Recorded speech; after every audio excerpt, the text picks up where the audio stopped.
Merci de nous regarder depuis Chikapa dans les Kasaï centrales. C'est parti pour ces grands directs sur votre télévision. D'abord les grands titres. Ouverture, c'est vendredi 15 septembre à l'Assemblée nationale de la session parlementaire de septembre 2023. Une session essentiellement budgétaire qui permettra aux députés de voter la loi de finances de l'exercice 2024 et la loi sur la reddition des comptes 2022. C'est Christophe Mosso, président de la Chambre basse du Parlement, qui a procédé au lancement de cette rentrée parlementaire. Et puis à l'est du pays, l'accès à l'éducation de base est encore difficile dans les territoires de Djougou, dans la province d'Elituri. Certains enfants déplacés internes étudient dans des conditions déplorables. Certains parents, faute de moyens, envoient les enfants à l'école sans fourniture. Il faut parfois l'intervention des humanitaires pour accompagner ces enfants.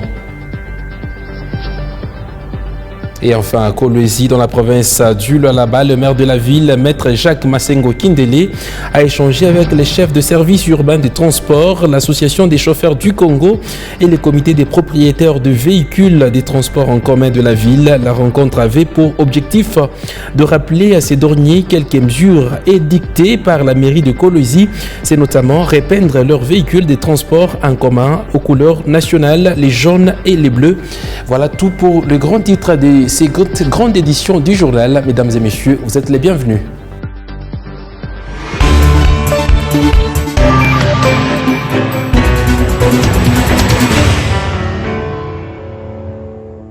Heureux de vous retrouver sur nos antennes pour vous informer, mesdames et messieurs. Bienvenue à cette édition du journal. Encore une fois, respecté par le Premier ministre Jean-Michel Sama Lukonde. Le chef du gouvernement a déposé les projets de budget pour l'exercice 2024. D'après les chefs des Warriors, les projets de loi des finances exercice 2024 s'est élaboré dans un contexte érigé sur le plan politique et sécuritaire. L'amorce du processus électoral pour les élections générales prévue en 2023 en décembre, la prorogation de l'état de siège dans la partie est du pays, dans le Nord Kivu et la situation sécuritaire tendue suite à la rébellion du M23 par le Rwanda et ses alliés, ainsi que la situation humanitaire préoccupante dans l'est du pays à la suite de la guerre sur les plans économiques, financiers et social. La poursuite de la mise en œuvre du programme de développement des 145 territoires, les ralentissements de l'activité économique mondiale entraînée par la guerre russo-ukrainienne. Suivez. Que pour celui-ci, il est déposé effectivement en équilibre à hauteur de 40 463 milliards de francs congolais. Il est en hausse de 24,7% par rapport à l'exercice budgétaire 2023, du moins en tout cas au budget promulgué par son Excellence Monsieur le Président de la République, qui lui était à 32 453 milliards de francs congolais. Et ici, je voudrais revenir sur les priorités qui nous ont toujours été assignées par son Excellence Monsieur le Président de la République en ce qui concerne ces questions budgétaires et là où nous devons plus mettre un accent sur les attentes de la population. Nous avons bien sûr le secteur de la défense qui, lui, sans cesse demande à ce que nous puissions y mettre et y allouer le plus de moyens possible. Donc un accroissement par rapport au fonds du secteur de la défense et même sur la question des obligations que nous avons par rapport au nouveau cadre que nous avons pris. Vous savez que nous avons pris un engagement d'aller vers une force de la réserve, de la défense, et donc tout cela est pris en compte. À côté de cela, nous avons deux autres secteurs qui viennent immédiatement après. La question de la gratuité de l'enseignement qui doit se poursuivre, qui a déjà porté ses fruits et qui tous les jours demande à ce que nous puissions mettre encore plus de moyens. C'était près de 6 millions d'élèves qui ont bénéficié, 6 millions d'élèves de plus qui ont bénéficié de cette gratuité, donc on veut chaque jour que ce chiffre puisse augmenter. Et au niveau de la santé, qui est notre troisième priorité, nous avons voulu aussi rencontrer cette question de la couverture santé universelle avec cette innovation sur la gratuité de la maternité et puis le suivi post-accouchement. Et donc, nous avons alloué suffisamment. Rappelons que ces dépôts est intervenu à l'ouverture de la session parlementaire de septembre lancée par le président de la Chambre basse du Parlement, Christophe Mbosso. Une session essentiellement budgétaire. Autre chose, dans la partie orientale de la République démocratique du Congo, 125 éléments de la police de mines et hydrocarbures ont terminé leur formation de 3 mois à l'école de police de Mugunga dans la partie ouest de Goma sur la sécurisation des sites miniers. Ces policiers ainsi formés seront déployés dans les sites miniers en territoire de Massissi, Lubero et Walikale pour lutter contre les trafics illicites de minerais, l'une des grandes causes de la guerre dans la partie orientale de la République démocratique du Congo, a déclaré le général de brigade Dani Yangba, représentant du gouverneur militaire à cette cérémonie. Les détails avec notre permanent depuis le Nord Kivu, Patrick Sialoua. Ils sont au total 125 éléments de la police des mines et hydrocarbures, venus des territoires de Massissi, Lubero et Walikale, ainsi que ceux de la ville de Goma, qui vient de terminer ce vendredi leur formation de 3 mois à l'école de police de Mugunga avec le soutien financier de l'Organisation internationale pour l'immigration, OIM. Une formation s'inscrivant dans le cadre de la 3e phase du projet de soutien aux institutions nationales de la RDC dans la lutte contre les trafics illicites des minerais. Dans son discours, le général de brigade Dani Yangba, représentant du gouverneur militaire, a affirmé que le trafic illicite des minerais reste l'une des causes principales des guerres interminables au Nord Kivu, d'où l'importance de la sécurisation de tous les sites miniers partout en province. L'une des causes de la guerre d'agression que nous font certains de nos voisins vise l'exploitation illicite de nos ressources minières. Voilà pourquoi la police des mines doit jouer un rôle important aux côtés du ministère des Mines pour la sécurisation des sites en vue d'éviter toutes sortes de fraudes, d'exploitation et de commercialisation illicite des substances minérales.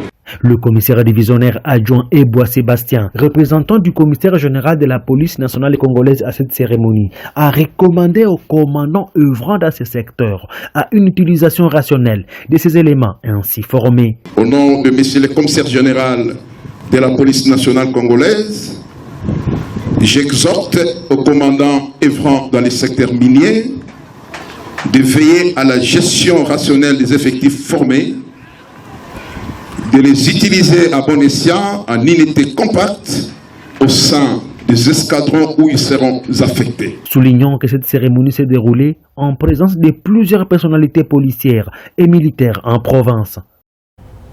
Restons toujours dans la partie orientale de la République démocratique du Congo, cette fois-ci pour parler éducation. L'accès à l'éducation de base est encore difficile dans les territoires de Djougou, dans la province d'Elituri. Certains enfants déplacés internes étudient dans des conditions déplorables. Les parents, dépourvus de moyens, envoient leurs enfants à l'école sans fourniture, faute parfois les interventions des humanitaires pour accompagner ces enfants. Marcus Jean-Loïc a visité une école de Djougou et nous fait le point dans ce reportage. Nous sommes ici à l'école primaire Kachou, située à près de 20 km de Bounia dans le territoire de Djougou. Dans une école de plus de 700 élèves, c'est seulement 9 salles de classe qui accueillent tous ces élèves pour suivre les cours. Comme dans cette salle, c'est plus de 75 élèves qui sont ici. Le nombre de bancs est suffisant, qui fait que certains suivent les cours soit debout ou encore assis par terre. Pas plus loin, dans une autre salle, c'est encore pire. Près de 100 élèves, mais pas même un bar. Les tableaux n'en parlent plus. Une condition inhumaine qui ne favorise pas un bon déroulement de l'enseignement, témoigne Esther Nyango, une institutrice de la place. Les enfants s'assis aussi sur la terre là, ça ne développe pas leur intelligence. Là, ça diminue les goûts d'enseignement. En œuvre dans cette région, nous avons assisté à une campagne de distribution de kits par l'organisation Save Children qui est venue à la rescousse de plus de 200 élèves déplacés de cette école du niveau inférieur. Des sacs, cahiers, stylos, crayons de couleur et ardoises. C'est un rêve fou pour ces enfants bénéficiaires de cette dotation dont leurs parents sont dépourvus de moyens. Pour le directeur de cette école primaire, Job Biarwanga, l'assistance de l'organisation Save Children est salutaire pour l'éducation de ses enfants. Toutefois, il plaide pour l'amélioration des conditions des infrastructures scolaires. En tout cas, les hommes de bon cœur, comme Save a fait aujourd'hui, puissent continuer l'œuvre de Save parce que ça va nous soutenir davantage. Et puis qu'on puisse multiplier la construction à l'école. Toutes les salles de classe manquent même des portes, des fenêtres, des pupitres. En tout cas, c'est ce dont nous avons incessamment besoin. Il y a trop de déplacés dans notre milieu qui a une légère sécurité. Kachou est une école publique. Suite aux conflits armés dans les territoires de Djougou et Irumu voisins, un afflux d'élèves s'enregistre 10 jours au jour et rend aussi compliqué l'hébergement de ces enfants déplacés. Et puis le nouveau patron de la police nationale congolaise, PNC du Kasaï, le général Silvano Kasongo, a échangé jeudi 14 septembre avec une délégation des organisations de la société civile. Au cours de cette audience de près de 2 heures avec le général Kasongo Silvano, les délégués des diverses structures de la société civile ont tenu à présenter leur civilité aux nouveaux responsables de la sécurité dans la province du Kasaï. Et ces derniers ont partagé avec ces derniers plutôt leur lecture de l'insécurité qui règne depuis quelques mois dans la ville de Chikapa et leurs propositions des résolutions de ces problèmes. Ngoï, président de la société civile, la bonne gouvernance, explique au micro et à la caméra de notre permanent depuis le Kasaï, Soleil Toumamfika. Vous savez, il y a des pleurs, il y a des grincements des dents dans la population et nous, comme acteurs de la société civile, nous ne pouvons pas nous empêcher de nous approcher auprès de ceux qui ont l'obligation de résultat, auprès de ceux qui sont chargés pour la sécurité de personnes et de leurs biens. Et notre joie est totale, elle est grande, parce que même déjà les stratégies arrêtées par le général, lesquelles stratégies qui venaient de nous être dites au cours de cet échange, sont déjà, à mon humble avis, un début de la solution de l'insécurité dans la ville de Chikapa, singulièrement et de manière générale dans la province du Kasaï. Il doit y avoir un mariage entre la police et la population. Certes, si aujourd'hui il y a une sorte d'intolérance, il y a cette sorte de crise entre la population et la police, c'est parce que l'information n'a peut-être pas bien véhiculé et qu'il y a des soupçons. Donc la population peut être en train de penser que ceux qui viennent là, ils ne viennent pas pour nous sécuriser, mais ils viennent pour autre chose.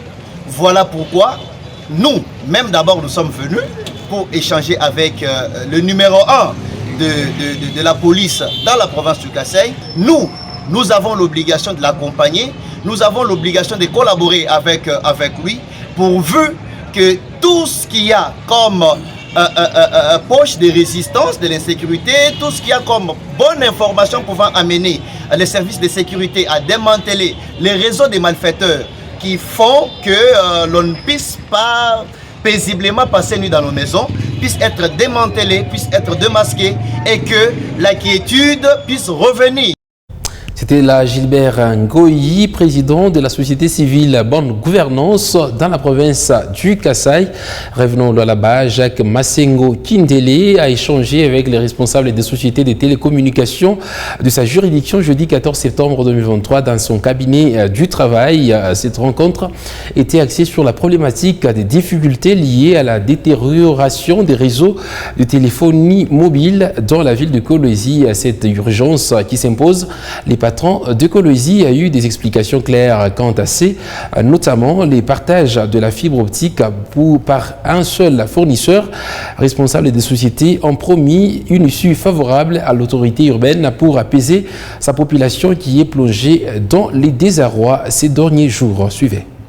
Détérioration des réseaux de téléphones mobiles à Kolwezi, chef-lieu de la province du Lualaba. Les principales sociétés de télécommunications ne fournissent pas ces derniers temps une bonne qualité des réseaux à leurs consommateurs. Face à ces problèmes récurrents, la population est plongée dans les désarrois. Effectuer un appel et se connecter en toute tranquillité devient un luxe pour beaucoup de Coloésiens. Face à cette situation qui met sa population dans l'inquiétude, le premier citoyen de la ville, Maître Jacques Massengo Kindele, a eu un tête-à-tête avec les responsables des sociétés de télécommunications de sa juridiction pour s'imprégner de la question qui dérange ses administrés et avoir des explications approfondies quant à ces, notamment celui du réseau Vodacom, RTL, Orange ainsi qu'Africell. Au niveau de la ville de Coloésie, à ce qui concerne la qualité du réseau, le réseau de communication. Les hôtes de Maître Jacques Massengo Kindele lui ont fait part des difficultés liées à un seul fournisseur, régissant une même fibre optique pour toutes les sociétés de télécommunications. Monsieur le maire a été invité pour que vous puissiez m'expliquer le comportement. Il y a réseau, ville, il y a Coloésie. Le maire nous a invités parce qu'il a observé la détérioration de la qualité du réseau dans la ville de Coloésie ces derniers temps. Nous lui avons expliqué que les travaux sont en cours, plusieurs raisons sont en cause telles que la démographie de Coloésie. Pour améliorer parce que ville à Coloésie n'a connaître extension donc rapidement par rapport à ma prévision il est chez tout. L'autorité numéro 1 de Coloésie a rappelé à ses hôtes leur responsabilité, celle de fournir un réseau de qualité à la population à l'heure de nouvelles technologies de l'information et de la communication. À leur tour, ces responsables des sociétés de télécommunications ont promis une suite favorable au maire de Coloésie afin d'apaiser la population de sa juridiction. On a essayé au niveau d'y adapter pour que la population de Coloésie bénéficie. Nous essayons de nous adapter pour que la population de Coloésie puisse bénéficier d'une connexion de bonne qualité. Les travaux sont en cours chez tous les opérateurs. Nous allons nous rencontrer avec le maire au mois d'octobre pour évaluer ce que les travaux vont apporter. Évaluer les travaux, qu'est-ce que ça a apporté en termes de la qualité sur la ville de Coloésie. Un rendez-vous est programmé au mois d'octobre prochain avec le premier citoyen de la ville pour l'évaluation de la situation. Restons toujours à l'hôtel de ville de Coloésie. Le premier citoyen de la ville, Maître Jacques Massengo Kindele, a eu un entretien avec les chefs des services urbains de transport, l'association des chauffeurs du Congo et les comités des propriétaires de véhicules de transport en commun de la ville de Coloésie. Et cette rencontre avait pour objectif de rappeler ces derniers à repeindre leurs véhicules de transport en commun aux couleurs nationales, les jaunes et les bleus. Cette mesure concerne entre autres les tricycles, les taxibus et les minibus. La décision a été chaleureusement saluée par les responsables des transports en commun qui ont promis d'accompagner l'autorité urbaine dans sa démarche. Regardez. Le maire de Coloésie, Maître Jacques Massengo Kindele, a échangé ce vendredi 15 septembre 2023 avec les chefs des services urbains de transport, l'association des chauffeurs du Congo, le comité des propriétaires de véhicules de transport en commun et d'autres associations évoluant dans les secteurs des transports dans sa juridiction, dans son cabinet de travail. La raison de cette réunion initiée par le patron de la ville était de rappeler le participant de la décision prise par l'hôtel de ville de repeindre les véhicules des transports en commun aux couleurs nationales, jaune et bleu. Cette exigence concerne les tricycles, les taxibus et les minibus. Analeta ma décision ya kusema tunapaswa kupeindre miotoka yetu couleur. Le maire nous a recommandé de peindre tous nos véhicules dans un délai de 3 mois. Cela pour la sécurité de la population et des chauffeurs. Et celui qui ne le fera pas sera sanctionné. Parce que ni ma moyen de transport en commun. Aina paka voiture na taxibus hapana. Mais yote ya transport en commun kuanzia pa tricycle, voiture na minibus. La sécurité de ses administrés lui tient à cœur. Pour prévenir, Maître Jacques Massengo Kindele s'y met avec un ton ferme. Les transporteurs en commun conviés à cet échange ont salué la démarche de l'autorité urbaine, celle de la réglementation de ces secteurs. En tant qu'approuvé-trans. En plus, il est communiqué à la mairie. Alors, nous les responsables, allons sensibiliser tous les chauffeurs dans les arrêts afin qu'ils exécutent l'ordre du maire avant la fin du délai. Un délai de 3 mois est accordé aux transporteurs pour se conformer à cette décision. Cette dernière, prise par l'autorité urbaine, vise l'identification des transporteurs de la ville de Coloésie. La sécurité de la population et ses biens demeure la priorité de l'autorité urbaine. Maître Jacques Massengo Kindele, qui ne jure que sur la restauration de l'autorité de l'État dans sa juridiction, comme voulu par le président de la République, Félix Antoine Tshisekedi. Et puis nommé depuis le 18 juillet par ordonnance présidentielle et notifié le 28 août dernier par la gouverneure intérimaire du Lualaba, la nouvelle autorité des secteurs Lulu dans les territoires de Muchacha a effectué la cérémonie de remise et reprise avec son prédécesseur le jeudi 14 septembre. Cet événement a connu la participation des chefs de groupement, chefs coutumiers, les comités locaux de sécurité ainsi que les personnels. Betty Kiando a promis de travailler dans la vision du chef de l'État Félix-Antoine Tshisekedi sur la cérémonie dans ce récit de Oscar Kalambay. Betty Kiando a pris officiellement son poste jeudi devant plusieurs notables, notamment les chefs coutumiers venus nombreux. Elle a été nommée par ordonnance présidentielle à la tête du secteur Lulu. Je vous déclare installé chef secteur de Lulu. Et je vous présente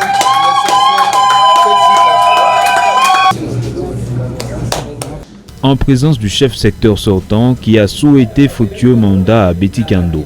Le chef Kazembe a au nom des chefs de groupement et chefs coutumiers béni la nouvelle autorité en lui assurant leur accompagnement.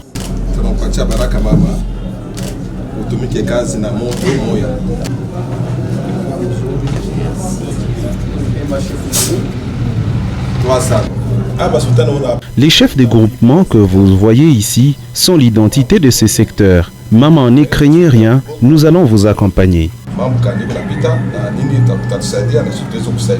Après ce moment de suspense est venue la présentation des bureaux et du personnel. Joyeuse d'assister à ce grand jour, Betty Kiando ne pouvait que remercier les autorités dont le chef de l'État. Je remercie le chef de l'État et la gouverneure intérimaire pour la confiance. Merci également à mon prédécesseur. Je lui demande de toujours me prodiguer les conseils tant qu'il peut. L'inspecteur provincial de la territoriale et l'administrateur du territoire ont appelé la population et le personnel à une franche collaboration. Occasion pour les chefs coutumiers de souhaiter un mandat fructueux à Betty Kiando. Betty Kiando remplace à ce poste Alphonse Kinda qui a fait 5 ans à la tête du secteur Lulu. Sa nomination est intervenue le 18 juillet. D'autres secteurs ont connu également des changements, c'est le cas de Lufupa et Mukuleshi. Bon, vent donc à cette nouvelle autorité de secteur de Lulu. Autre chose à présent, Jean-Marc Kabound, ancien allié de Félix Tshisekedi, devenu son opposant, s'est vu condamné à 7 ans de prison pour différents griefs, notamment l'outrage au chef de l'État, l'offense aux institutions et la propagation de faux bruits. Prestation de la justice a-t-elle été satisfaisante? Des réponses dans ces récits de Linda Kalinga Mugangu et John Mwima. L'ancien allié de Félix Tshisekedi et ex-premier vice-président de l'Assemblée nationale devra purger une peine de 7 ans de réclusion, selon l'arrêt rendu par la Cour de cassation mercredi dernier. Cette sentence tombe après que le chef de l'État a exprimé sa déception par rapport au fonctionnement de l'appareil judiciaire. La justice s'y est-elle bien prise? Les avis convergent. Nous devons aussi comprendre que certaines personnes, certaines figures, certaines personnalités qui étaient en train de paraître comme intouchables doivent maintenant l'être. Parce que si nous avons une caste de gens qui ne pourront pas être interpellés en justice, jugés et condamnés, cela voudra sûrement dire que l'état de droit, l'indépendance de la justice, la séparation des pouvoirs n'est que des paroles de poésie, ça n'a rien de fond. La Cour de cassation a dit le droit et c'est une grande décision. Et nous devons beaucoup de respect à cette cour, c'est le droit. Une fois que cette cour s'est prononcée, on se plie. Le procès ayant abouti à cet arrêt, comme ceux qui ont eu lieu avant, évite d'essence, à en croire Rudolf Bondomeki. En tant qu'analyste politique, en tant qu'observateur, la question qui me ronge le plus le cœur, ce ne sont pas les condamnations. C'est en fait l'effectivité de la peine. Ça veut dire l'individu qui est condamné doit effectivement, je dis effectivement, purger sa peine. C'est maintenant la chose que nous ne voyons pas au Congo. Jean-Marc Kabound a manqué de prudence, rajoute Ignace Ndala.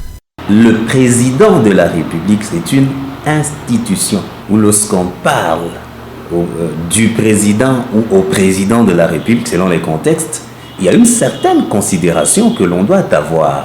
Et donc parfois c'est à ce niveau-là que l'on tombe quand on se dit, sous l'effet de ce que nous appelons la liberté d'expression, il y a des choses que nous ne sommes pas tenus à dire. La peine de 7 ans infligée à Kabond est qualifiée de sévère et est largement supérieure à celle requise par le ministère public. Autre chose, depuis quelques jours, à la cité Gécamine Lulouille, se constate un abattage d'arbres de sapins qui servait de coupe-vent dans ces coins de la ville de Kolwezi. Une situation qui inquiète les habitants de ces coins qui disent ne pas être informés des raisons ou du service qui procède à cet abattage qu'ils qualifient des méchants. C'est jeudi 14 septembre, Grace Kalong et Socrate Wamungu se sont rendus sur place. Suivez-le dans ce reportage.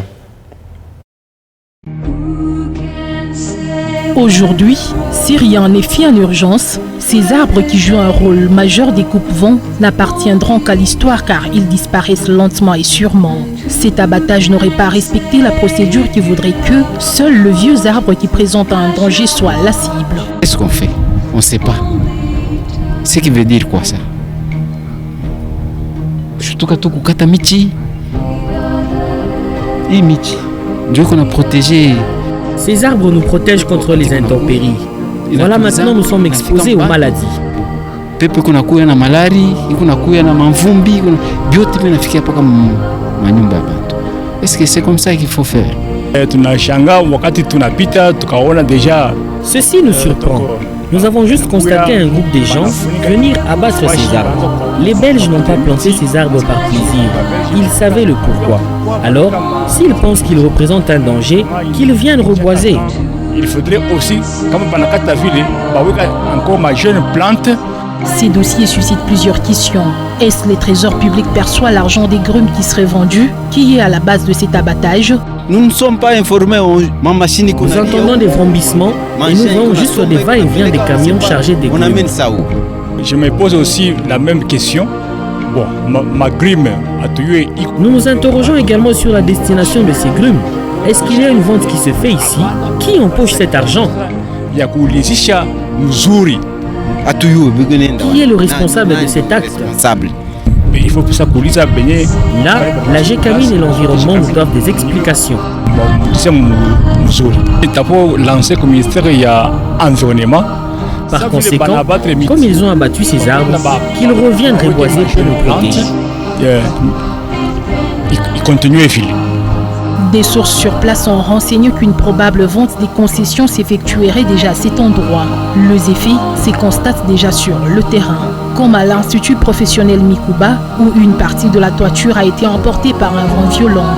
Une lettre signée le 22 juin dernier par le coordinateur urbain de l'environnement autorise à la Gécamine de procéder à l'abattage d'arbres qui présentent un danger sans préciser leur nombre après identification. Cette lettre s'appuie sur la demande de la communauté des Louilou qui aurait décrié le danger qui présentent les vieux arbres et non le tout. Interrogée à ces sujets, l'autorité urbaine dit s'imprégner de la situation en promettant une suite dans les prochaines heures. C'est donc une affaire à suivre. Et à l'occasion de la commémoration ce 15 septembre de la Journée internationale de la démocratie, la rédaction de Mikuba Radio Télévision s'est interrogée sur les progrès enregistrés au pays en ce qui concerne l'indépendance dans l'exercice de chaque pouvoir, notamment les pouvoirs législatifs, exécutifs et judiciaires. Odette Kalong et Gustave Moulongoy, des analystes, ont donné leur point de vue dans ce récit. Pour Gustave Moulongoy, cette indépendance des pouvoirs n'est effective que sur le plan théorique, tandis que sur le plan pratique, cela est bien loin d'être une réalité au regard de certaines interférences politiciennes. Lorsqu'on voudrait voir les faits tels que ça se déroule sur le terrain, on sent bien que le plus souvent, il y a des mains noires, il y a des interférences, surtout de la politique. La politique qui interfère dans les affaires d'autres institutions, dans le judiciaire surtout, dans le législatif. Alors là, il faut avoir peut-être des microscopes électroniques pour voir que réellement il y a interférence. Mais sinon, sur les faits, sur le terrain, on voit les faits. On voit les faits que cette indépendance n'existe pas à 100%. Avis pas du tout partagé par Odette Kalong, qui estime que les gros efforts sont fournis au pays pour décourager les dérapages constatés dans l'exercice de ces trois pouvoirs. L'intégralité de cet élément à suivre dans nos prochaines éditions. Voilà qui met un terme à ces grands directs sur votre télévision, mesdames et messieurs. Merci à vous de l'avoir regardé. Restez sur nos antennes.